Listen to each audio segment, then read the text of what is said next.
Assalamualaikum warahmatullahi wabarakatuh. Halo gini Dinamis semuanya, kembali lagi ke podcast Dinamis Berbicara. Kali ini kita ada di Politeknik Cendrawasih. Dan hari ini mungkin agak beda dari sebelum-sebelumnya ya. Saya sudah ditemani dua orang bapak-bapak yang ganteng-ganteng nih. Nah, yang di sebelah sana ada Pak Slamet Ivandi MSI selaku Koordinator Program Studi Teknologi Lab Medis. Benar ya Pak? Wah, benar sekali. Apa kabar Pak Slamet hari ini? Alhamdulillah, sehat selalu. Masya Allah. Dan Bapak yang luar biasa ini, Bapak Frederick AMDPK SKM MAP. Wah, Bapak selaku Koordinator Program Studi Manajemen Informasi Kesehatan. Apa kabar Pak Frederick? Baik sekali. Alhamdulillah. Nah, teman-teman semua, hari ini sudah hadir dua orang koordinator prodi dari Politeknik Cendrawasih. Kita mau ulik-ulik sedikit nih tentang bagaimana dua program studi ini, apalagi ini program studi baru ya Pak? Program studi baru. Iya, terus Kalau di Sulawesi Tengah ini masih baru. belum ada. Baru yang ada di Politeknik Cendrawasih. Luar biasa sekali. Perdana ya? Perdana. Berarti Bapak satu-satunya nih di Sulawesi Tengah. Siap. Iya. Nah, Bapak-bapak sekalian, dari Pak Slamet dulu nih saya mau tanya. Kan Pak Slamet selaku koordinator program studi teknologi lab medis. Menurut Bapak seberapa penting sebenarnya prodi ini untuk kemajuan di bidang kesehatan khususnya di Sulawesi Tengah ini? Baik. Kalau berbicara seberapa penting prodi teknologi laboratorium medis ini atau yang namanya dulu dikenal dengan analis itu sangat penting. Kenapa demikian? Pertama, bahwa prodi teknologi laboratorium medis ini satu-satunya di Provinsi Sulawesi Tengah yang menyelenggarakan pendidikan jenjang diploma 4 atau D4. Jadi suatu kebanggaan bagi kami Politeknik bisa menyelenggarakan program teknologi laboratorium medis ini. Nah, pentingnya bagaimana bahwa data profil kesehatan dari Provinsi Sulawesi Tengah ya menunjukkan bahwa angka tenaga ahli teknologi laboratorium medik itu masih sangat rendah, berkisar di antara angka 400 lebih tenaga medis. Nah, itu ahli teknologi laboratorium medis ya. Nah, sementara tenaga ini baru tersebar di 3 instansi. Ya, pertama itu paling banyak di lingkup rumah sakit, kemudian yang kedua ada di puskesmas, dan yang ketiga itu di dinas. Nah, dari data ini, tenaga ahli teknologi laboratorium medik ini itu cukup membuat Politeknik Cendrawasih Palu ini boleh dikatakan sebagai pionir atau perintis untuk membuka program penyelenggaraan pendidikan khususnya prodi teknologi laboratorium medik ini. Jadi penting sekali seperti itu. Wah, sangat penting karena Sulawesi Tengah butuh ya Pak ya. Butuh sekali. Ya. Apalagi dari data yang Bapak jabarkan tadi itu masih sedikit sekali. Ya, betul sekali. Sekarang kita ke Pak Frederick. Gimana nih Pak, seberapa penting sebenarnya program studi manajemen informasi kesehatan? Ya, kalau kita melihat keadaan di wilayah kita sudah banyak berkembang berdirinya fasilitas-fasilitas kesehatan baik itu pemerintah maupun fasilitas kesehatan swasta, bahkan ada praktek-praktek klinik-klinik bersama. Nah, tentu itu memberikan indikasi bahwa kebutuhan personil atau SDM yang menguasai manajemen informasi kesehatan atau rekam medis itu sangat penting. Karena di setiap fasilitas pelayanan kesehatan, posisi perekam medis atau yang menguasai manajemen informasi kesehatan itu sudah jelas. Bahwasannya pengelolaan administrasi medis di setiap fasilitas kesehatan itu wajib diampu oleh mereka-mereka yang mempunyai latar belakang pendidikan manajemen informasi kesehatan. Nah, kalau dulu beberapa tahun lalu masih ada beberapa rumah sakit. Sekarang sudah berkembang beberapa rumah sakit dan fasilitas kesehatan. Bahkan ada klinik-klinik yang berdiri. Nah, kalau kita melihat dari perkembangan ini saja, untuk wilayah Sulawesi Tengah itu belum bisa mengimbangi antara adanya fasilitas kesehatan yang berdiri dengan supply dari tenaga-tenaga manajemen informasi kesehatan atau rekam medis ini. Sehingga untuk menjembatani kesenjangan ini di mana lebih banyak fasilitas atau lapangan pekerjaan ini dan produksi dari profesi ini sangat sedikit, bahkan kalau mau belajar tentang profesi harus ke Jawa atau keluar daerah, maka Politeknik Cendrawasih mengambil kesempatan atau mengambil celah kesempatan yang sangat baik untuk mendirikan program studi manajemen informasi kesehatan, karena kebutuhan masih lebih banyak fasilitas kesehatan daripada tawaran profesi ini di lapangan pekerjaan.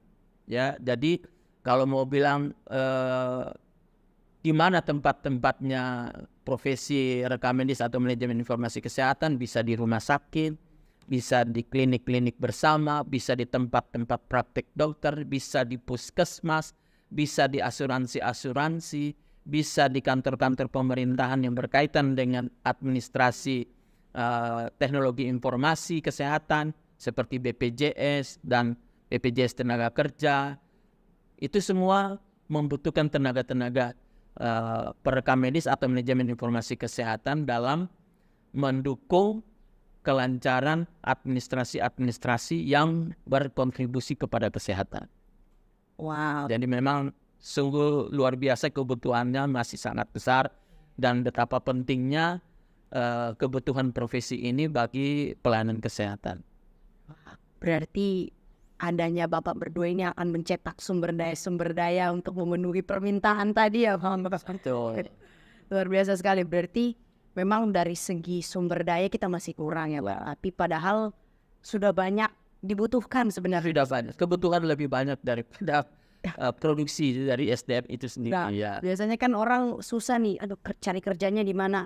Kalau lulusan dari 2 prodi ini, wah Sudah sangat jelas. dibutuhkan. Ya, sudah jelas. Oke. Nah, Bapak-bapak kan tadi sudah bicara nih seberapa pentingnya 2 prodi ini. Simpelnya analis ya Pak, kalau ini rekam medis. Rekam medis dan analis. Nah, pasti ada visi misinya dong masing-masing prodi. Mungkin dari Pak Slamet, apa sebenarnya visi dan misi dari prodi analis itu sendiri? Ya, jadi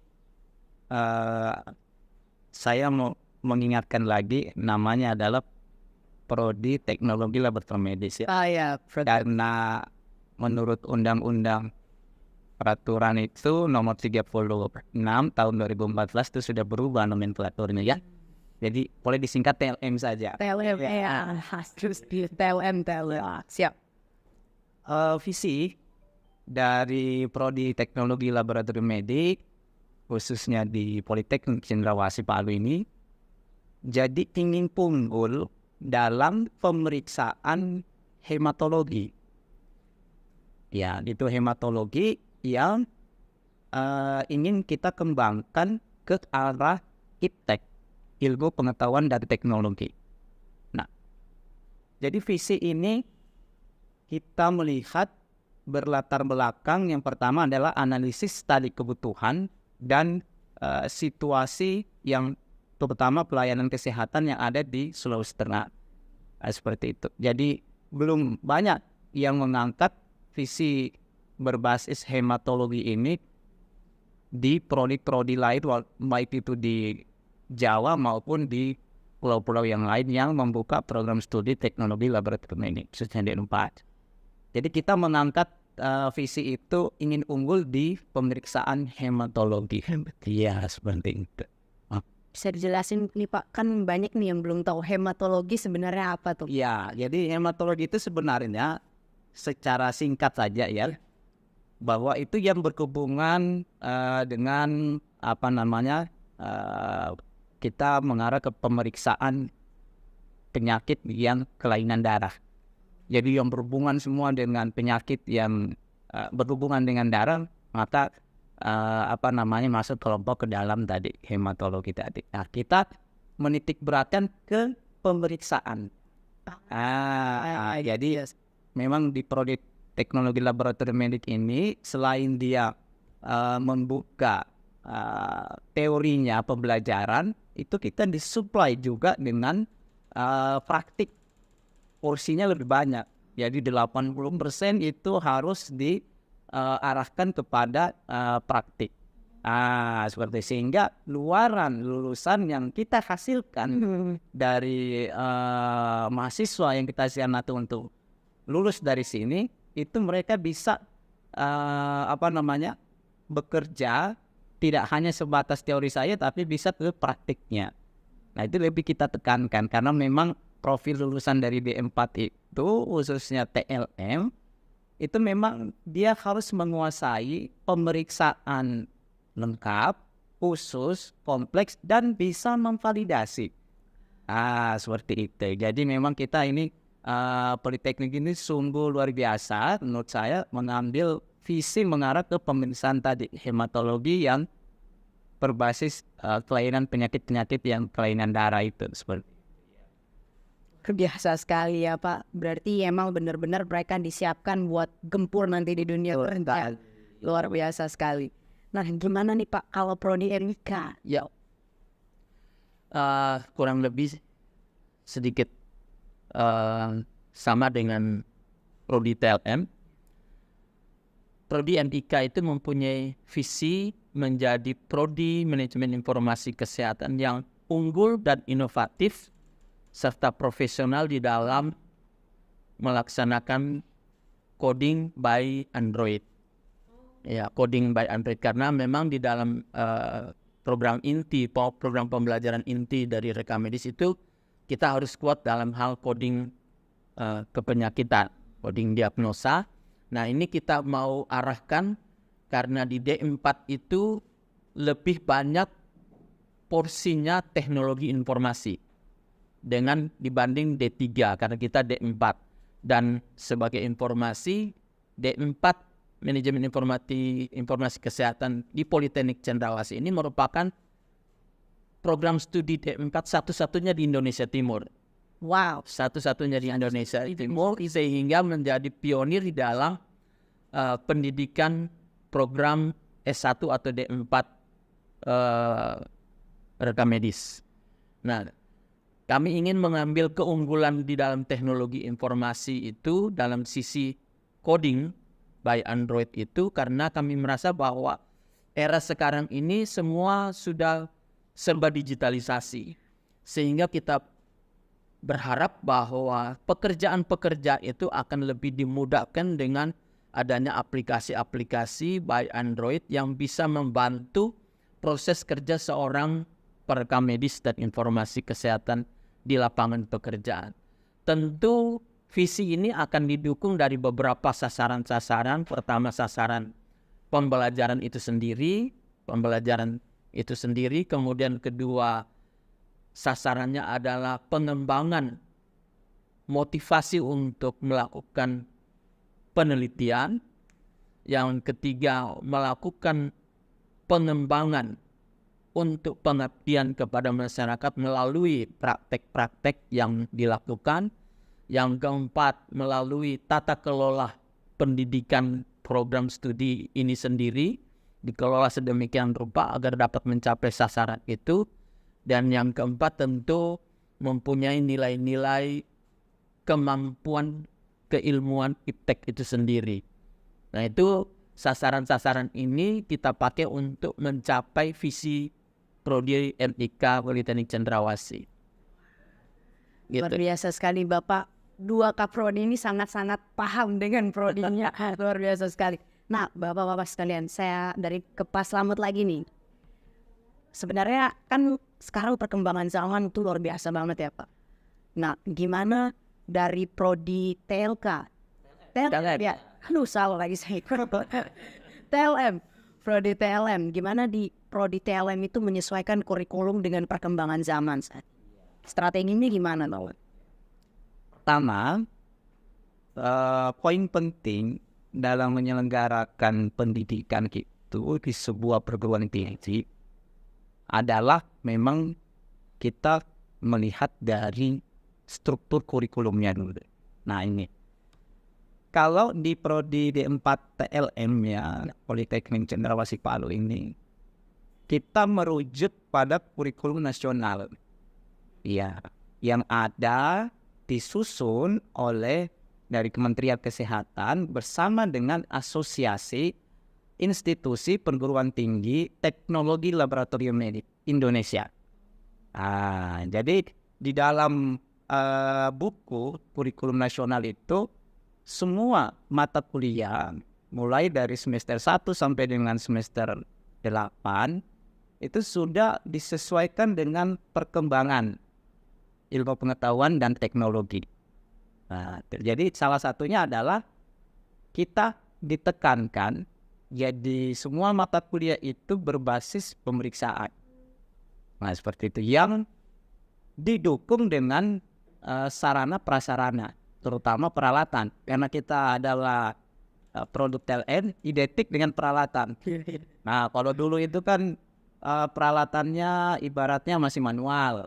Nah sekarang dengan perkembangan era digitalisasi tadi, peralatan sudah serba otomatis, ya dan jadi kita menggunakan mengkombinasi. Jadi tidak menghilangkan yang manual, tapi kita mengkombinasi. Gitu. Jadi antara yang porsinya manual berapa persen dengan alat-alat yang serba digitalisasi. Nah ini untuk apa? Kedua-duanya harus kita lakukan.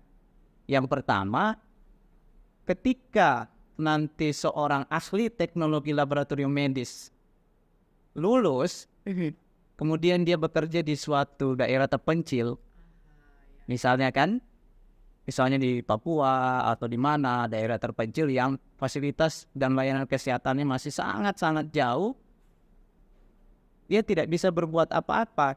Maka kita bekali juga dengan bagaimana mereka itu bisa menggunakan alat-alat yang manual. Nah, ketika dia berada di perkotaan, di serba teknologi yang canggih, maka dia bisa menggunakan juga, ya kan, peralatan yang sesuai dengan perkembangan modern tadi. Jadi ada kombinasi kita lakukan. Nah, ini kita beruntung punya laboratorium yang cukup memadai dengan peralatan yang mendukung. Tapi memang kita ke arahnya ke depannya itu bertahap. Nah, seperti jadi kurikulum itu kami tadi susun berdasarkan kurikulum nasional yang kita adopsi dari Kementerian Kesehatan dengan Asosiasi Institusi Perguruan Tinggi Teknologi Laboratorium Medik Indonesia. Seperti itu. Wah, strateginya emang disiapkan di segala medan. Iya, terus Alasannya harus siap di segala medan. Mau dia di tempat terpencil, mau dia di perkotaan harus bisa. Wah, bisa. Ya. luar biasa sekali. Sampai tadi 80% praktek ya Pak? Ya, jadi porsi dari penyelenggaraan pendidikan di tingkat diploma 4 atau D4 itu memang porsinya adalah teori 60%. Teori 40%, 60%-nya itu adalah praktek. 60%. Ya, jadi itu berdasarkan kurikulum ya. Nah, tapi memang kita arahkan banyakkan di praktek. Tapi kalau D3 itu lebih banyak lagi porsinya. Kenapa demikian? Ini juga mau kombinasi untuk bagaimana lulusan mereka itu tidak hanya nanti bekerja di layanan fasilitas kesehatan, tapi juga dia bisa bekerja di dunia usaha dan industri. Iya. Ya, pasar global itu membuktikan bahwa alat-alat yang dijual sekarang berbasis teknologi itu juga banyak yang alat-alat kesehatan, terutama yang membutuhkan teknisi yang bisa mengoperasikan. Karena kelemahan kita ini biasanya ada alat canggih tapi tidak bisa mengoperasikan. Nah, Iya betul. wah, ya kan, ini juga menjadi titik lemah. Bagaimana kita bisa meminimalisir titik lemah tadi? Nah, makanya kita support terus dengan memperkenalkan mereka menggunakan alat-alat tadi, terutama untuk pemeriksaan spesimen. Nah, seperti itu. Wah, luar biasa sekali. Nah, sekarang saya ke Pak Fredrik. Ya. Kalau di MIK itu sendiri Pak, gimana nih menyiapkan sumber dayanya supaya di zaman digitalisasi ini kan tadi sudah di-mention ya Pak, gimana memanfaatkan Android itu, gimana mereka di dalamnya belajar supaya ke dalam teknologi yang ada saat ini? Ya, di dalam program studi MIK atau Manajemen Informasi Kesehatan itu kita mempunyai 4 fokus pembelajaran. Di mana 4 fokus pembelajaran ini kita arahkan mereka untuk dapat siap masuk ke dalam dunia kerja. Fokus yang mereka harus kuasai 4 ini, yang pertama itu teknologi informasi. Sudah pasti, karena namanya juga Manajemen Informasi Kesehatan. Sudah harus pasti menguasai teknologi informasi atau informatika. Yang kedua, mereka juga perlu menguasai pengetahuan medis dasar. Karena mereka adalah manajemen informasi kesehatan. Kesehatannya ini mereka perlu menguasai dasar-dasar medis kesehatan. Itu harus. Yang ketiga, mereka harus menguasai ilmu rekam medis itu sendiri. Ilmu rekam medis itu, jadi penggabungan dari bagian ini kita harapkan mereka mampu. Setelah mereka menguasai ilmu rekam medis itu, tentu di dalamnya adalah yang masuk pada kemampuan coding by Android itu tadi adalah penguasaan ICD. ICD ini coding terhadap semua penyakit. Jadi semua penyakit di seluruh dunia yang muncul itu sudah dibukukan. Dan sebagaimana undang-undang kesehatan bahwa kita tidak bisa mengumbar secara bebas diagnosa-diagnosa ini, sehingga bagaimana untuk menyimpan atau menyembunyikan kata-kata diagnosa ini dalam bentuk kode-kode. Dan seluruh penyakit yang ada di seluruh dunia ini sudah dikode. Sampai dengan yang terakhir COVID-19 ini sudah dikode, sudah ada kode. Jadi, bagaimana melihat dunia kerja saat ini dengan 4 fokus tadi? Nah, itulah yang kita persiapkan melalui pendidikan vokasi. Kalau kami MIK dengan TLM ini masuk dalam dunia pendidikan vokasi, di mana tadi sudah dikatakan minimal 60% praktek dan 40% teori. Dan itu dapat dikembangkan melalui pembelajaran-pembelajaran misalnya sampai dengan 80% seperti dikatakan tadi dari TLM.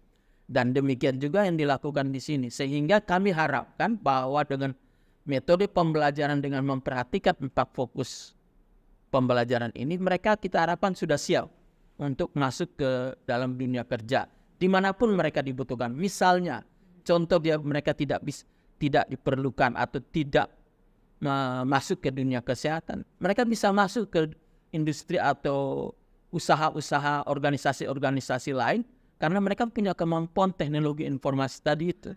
Itu yang harus dipikirkan, sehingga mereka kita harapkan memang secara garis besar mereka menguasai dunia kesehatan, tetapi pada prinsipnya mereka juga bisa dimanfaatkan bila mana itu mereka mau ke dunia yang lain misalnya. Jadi terbuka sekali untuk profesi manajemen informasi kesehatan ini untuk masuk ke dunia lain. Kalau mereka pun mau jadi pendidik itu masih terbuka sampai ke tingkat S3 itu terbuka. Mereka kalau mereka minatnya lebih banyak ke pendidikan, gitu. Bisa terbuka sekali. Kalau mau masuk ke dunia kerja juga bisa. Dengan 4 fokus ini mereka kita harapkan menguasai semua dunia manajemen informasi kesehatan. Luar biasa sekali. Jadi intinya sebenarnya lulusan Polcen ini sebenarnya apalagi khususnya 2 prodi ini TLM, MIK itu benar-benar disiapin ya Pak. Ya. Buat mereka itu harus pokoknya selesai dari sini harus siap untuk kerja. Dimanapun mereka harus siap buat kerja. Betul. Medannya kayak gimana harus siap. Dimanapun mereka kerja itu boleh. Luar biasa sekali. Nah, gini Bapak-Bapak.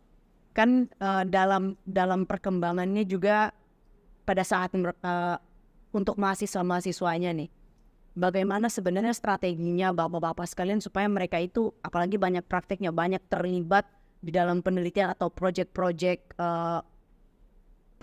praktek seperti itu, strateginya seperti apa supaya mereka mau gitu terlibat dalam hal-hal yang seperti itu, Bapak? Iya. Jadi strategi mahasiswa itu bisa kita libatkan dengan kegiatan yang dilakukan oleh para dosen juga ya. Jadi mahasiswa itu kita libatkan dalam proyek baik itu di bidang penelitian, tridharma lah, yang didirikan penelitian dan pengabdian masyarakat.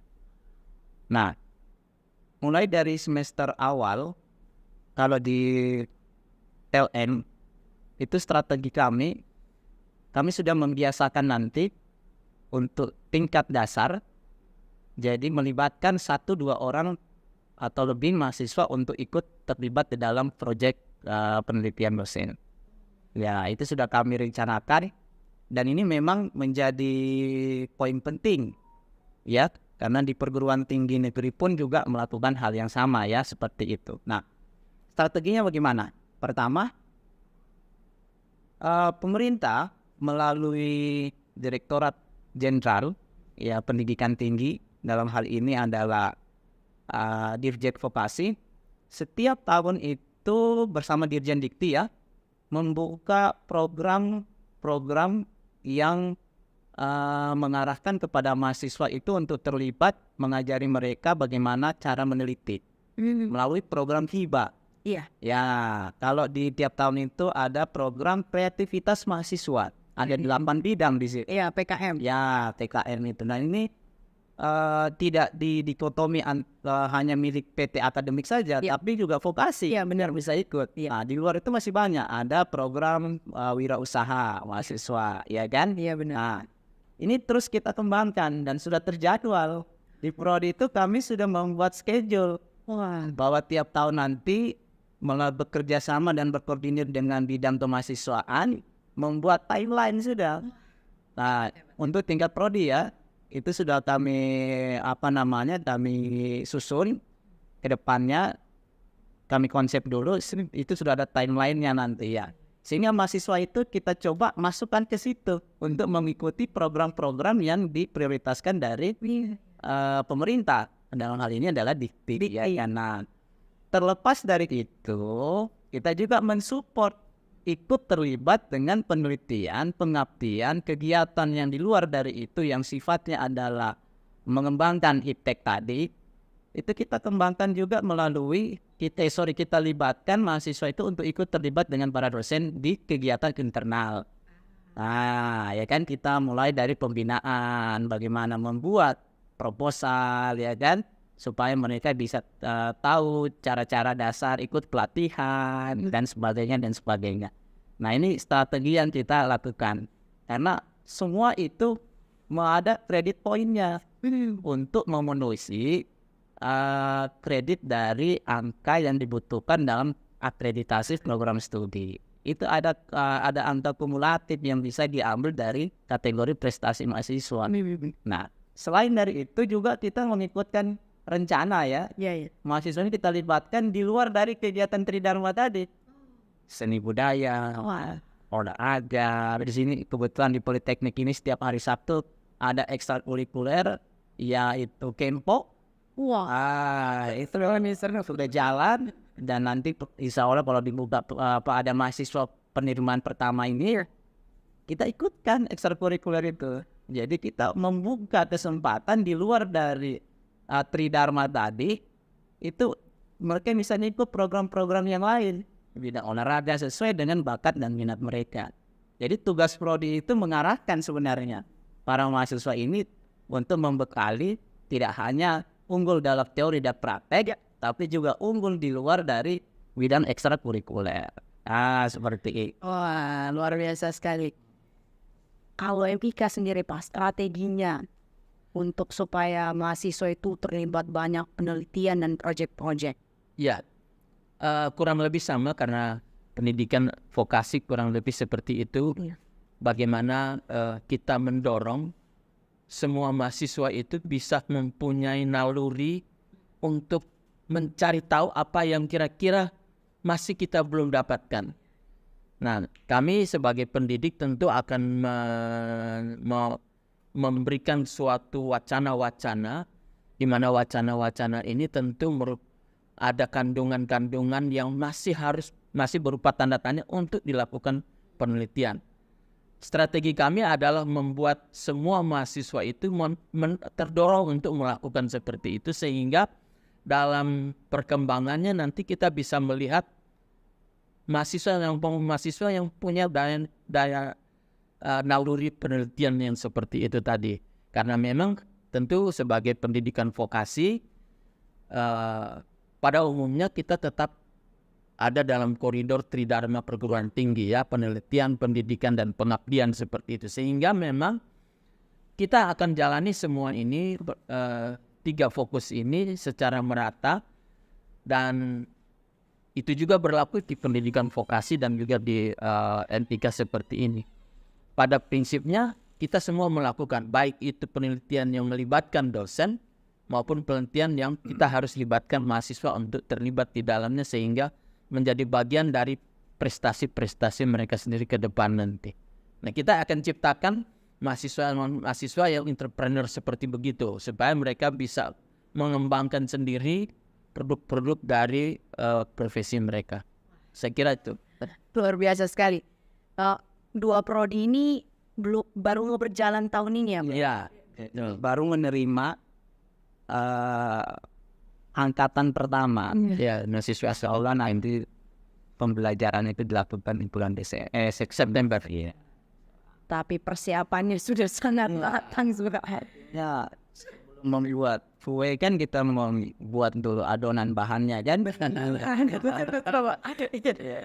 Luar biasa sekali. Mulai dari bahkan sampai timeline untuk lombanya mahasiswanya udah disiapin semuanya, ekstrakurikulernya udah disiapin. Karena dari distri itu sebenarnya sudah ada timelinenya. Iya benar. Tinggal kita mengadopsi saja, menurunkan di perguruan tinggi untuk bagaimana kita menyusun skema ini. Karena di perguruan tinggi negeri di Pulau Jawa 1 tahun sebelum dibuka, itu mereka sudah mempersiapkan luar biasa. PKM, P2M. Pengalaman saya ya. Iya benar. Ya, waktu di Pulau Jawa itu mengajar bahwa mereka sudah mempersiapkan dengan matang, sehingga potensi untuk lulusnya itu diterima pendanaan itu besar sekali.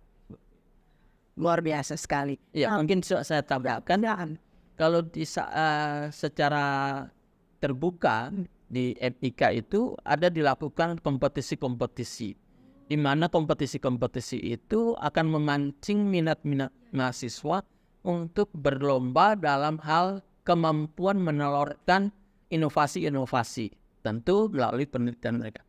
Nah, di dalam dunia MIK dan rekamedis itu ada kompetisi lokal, kompetisi secara regional, sampai kompetisi internasional. Itu ada dengan jalur yang sudah dibuat secara secara akademis menurut penelitian, itu sudah dibuat. Jadi kompetisi-kompetisi ini merupakan bagian dari pengembangan diri dari seorang pemik. Jadi nanti ke depan seorang perekam medis dan informasi itu nanti akan dilakukan gradasi. Ada perekam medis pemula, ada perekam medis madya, ada perekam medis utama, dan akan perekam medis paripurna. Itu nanti akan dibuat begitu. Instrumen-instrumen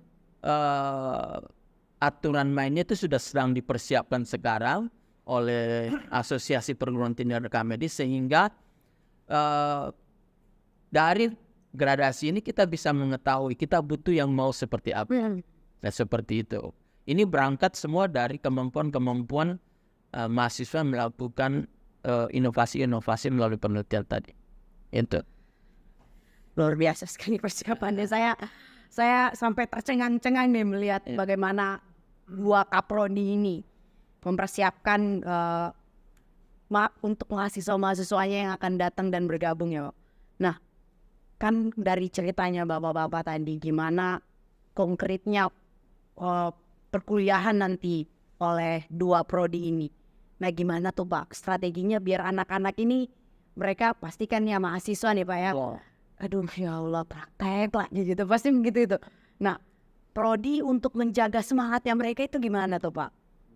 Mungkin dari Pak Slamet dulu nih. Jadi tugas mahasiswa itu memang sebelum mereka masuk melaksanakan pembelajaran itu kita sudah mengadakan kegiatan latihan kepemimpinan dasar. Oh iya.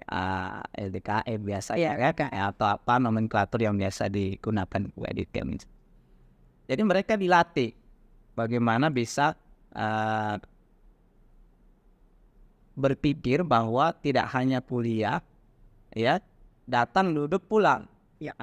Seperti itu kan, itu membosankan. Iya. Strategi pertama, kita akan mengarahkan mereka untuk mengikuti kegiatan yang diselenggarakan oleh BEM. Iya. Ya, itu yang pertama ya. Yang strateginya terlibat dalam organisasi internal. Itu. Kemudian dengan padatnya jam praktek misalnya. Iya. Ya, tentu ini capek ya, banyak tugas dari dosen, apa dan sebagainya kan. Iya. Nah, untuk membuat agar mereka itu tidak boring ya. Iya. Maka jadi kita di dalam pembelajaran Prodi TLM itu kita kombinasikan juga. Jadi metodenya ya, dosen tidak hanya metode ceramah. Iya. Jadi ada permainan games di situ yang bisa dilakukan para dosen untuk mengurangi tingkat kebosanan terus dari mahasiswa itu kan. Ya, biasanya mereka kalau sudah banyak 1, 2, 3 mata kuliah yang praktikum, laporan dan sebagainya, itu udah nggak fokus. Iya, benar nggak? Benar. Udah nggak fokus bagaimana kan dan sebagainya. Jadi maka kami itu selaku pengelola prodi saya itu nanti akan mengarahkan kepada para dosen untuk membuat metode-metode pembelajaran yang tidak monoton. Itu jadi mereka juga senang. Misalnya sekarang kita itu adalah pembelajaran inquiry. Jadi kalau di TLM itu kan kita bisa bawa mereka keluar, ya kan? Jadi tidak hanya dalam kelas, tapi mau melihat alat-alat yang ada di laboratorium. Ini loh nanti gini-gini. Jadi alat ini berguna untuk ini, tapi bukan praktek ya. Iya. Itu untuk mendorong bagaimana mereka mengurangi tingkat kebosanan tadi. Iya. Seperti itu. Bisa juga kita sekali-sekali membawa mereka ke luar dari kampus. Artinya berkunjung ke instansi yang kita memang sudah bekerja sama atau MOU ya. Iya. Dengan instansi politeknik ini seperti itu. Jadi banyaklah metode-metode yang bisa kita, strategi yang bisa kita gunakan untuk mengurangi tingkat kebosanan mahasiswa.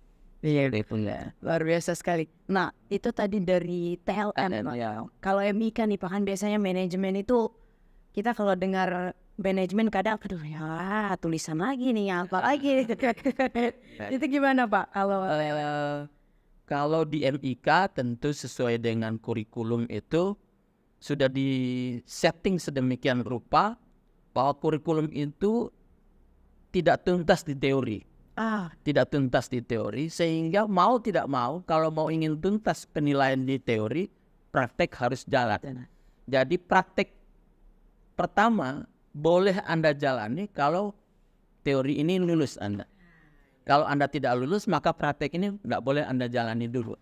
Sehingga kita berharap keterkaitan antara teori dan praktek ini akan saling mengikat. Membuat mahasiswa tidak bisa pergi ke sana kalau ini belum selesai. Tidak bisa ini dikerjakan kalau yang sebelumnya juga belum dikerjakan. Nah, kemudian dari untuk strategi untuk membuat mahasiswa tidak boring seperti yang dikatakan tadi dari TLM, tentu kita akan membuat modul-modul praktek lapangan sedemikian rupa sehingga mereka tidak terlalu lama di satu tempat dengan kondisi pekerjaan yang itu saja. Mereka bisa berpindah ke pekerjaan yang lain masih dalam lingkup rekam medis karena administrasi rekam medis itu cukup luas di dalam suatu fasilitas kesehatan dan mereka bisa berpindah di sana menurut modul yang telah menuntun mereka nanti di situ sehingga diharapkan bahwa semua mahasiswa pasti harus mengalami praktek dan kalau tidak praktek maka ini akan tidak selesai. Seorang mahasiswa yang ingin menjadi seorang perekam medis yang unggul sebagaimana visi prodi MIK, maka dia harus menyelesaikan semua ini, merupakan satu kesatuan bagian. Sehingga kita harapkan bahwa akan memancing mahasiswa itu merasa bahwa praktek ini bagian penting dari saya karena teorinya seperti itu. Benar. Dia mau melihat bagaimana penerapan teori, pergilah Anda ke lapangan. Kira-kira seperti itu, sehingga memang saling melengkapi antara teori, seperti dikatakan untuk pendidikan vokasi, kita berharap prakteknya masih lebih banyak. Sehingga mereka pada waktu lulus tidak perlu lagi ada istilah magang lagi, apa sudah bisa langsung kerja. Siap masuk ke dunia kerja. Kira-kira seperti itu. Wah, berarti emang benar-benar dicari caranya ya Pak. Ya, Karena mereka kita ini cari cara. jangan sampai juga bosan. Iya. Tapi yang namanya mahasiswa ya harus sakit Pasti. juga. Pasti, ya.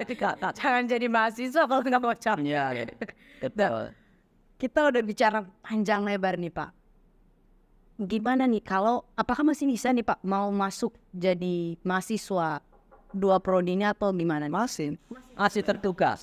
Masih terbuka sampai bulan Juli Agustus ya. Agustus. Ya. Masih terbuka. Pendaftaran masih terbuka. Cara daftarnya nanti Bisa dilihat di website, Ada di website. media sosial Politeknik Cendrawasih Palu ya. Jadi pilihan tepat untuk tempat kuliah. iya, itu tempat untuk tempat kuliah. Iya. Nah, sebelum saya akhiri nih Bapak-Bapak, mungkin ada pesan-pesannya untuk nanti pada saat sudah ada mahasiswanya, pesan yang mau disampaikan untuk mahasiswanya yang ada di TLM dulu deh. Oke. Saya kira pesannya harus siap mental, siap fisik, ya, dan siap pengetahuan juga. Nah, Ya, seperti itu. Jadi tidak perlu takut, tidak perlu ragu untuk masuk ke Prodi D4 TLM Politeknik Cendrawasih Palu karena kita memfasilitasi semua dosen yang sesuai dengan kompetensi dan kualifikasi yang mendukung dan sarana prasarana yang kita wadahi untuk mereka bekal nanti ketika menjadi lulusan sarjana terapan ya atau sarjana terapan kesehatan teknologi laboratorium medis. Saya kira itu pesan sih Kak.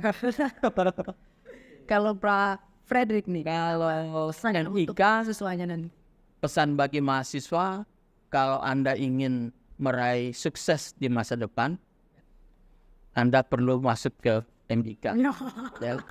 Kalau Anda mau mendapatkan kesempatan lebih banyak di dalam dunia kerja, kita bisa masuk di dalam prodi MIK. Garansi seperti yang tadi saya katakan di awal bahwa saat ini kan fasilitas kesehatan itu sudah banyak berkembang, tidak dapat diimbangi dengan supply dari produksi Iya. profesi ini. Sehingga sampai dengan saat ini kami masih bisa mengatakan bahwa kalau Anda mau kerja cepat bisa masuk ke MIK. MIK. Ya, karena satu-satunya di Indonesia Timur. Di Makassar pun tidak ada pendidikan D4 MIK, hanya ada D3 rekam medis di sana. Berbeda. Yang berbeda. Jadi kalau dari rekam medis harus ada ambil 1,5 tahun atau 2 tahun untuk mencapai D4. D4. Akan lebih baik kalau langsung ke D4. Berarti harus langsung di MIK. Iya. Iya. Oke. Luar biasa. Terakhir Bapak-Bapak, harapannya untuk prodinya masing-masing di Polcen untuk kedepannya seperti apa? Ya, kalau dari TLM harapannya adalah the support pertama dari fasilitas ya, karena mahasiswa yang dilihat pertama itu adalah fasilitas biasa, itu real di lapangan. Yang kedua adalah akreditasi sebagai bentuk legalitas suatu penyelenggara pendidikan. Garansi ketika mereka keluar adalah ditanyanya adalah akreditasi, bukan jasamu. Iya. Kamu bisa buat apa?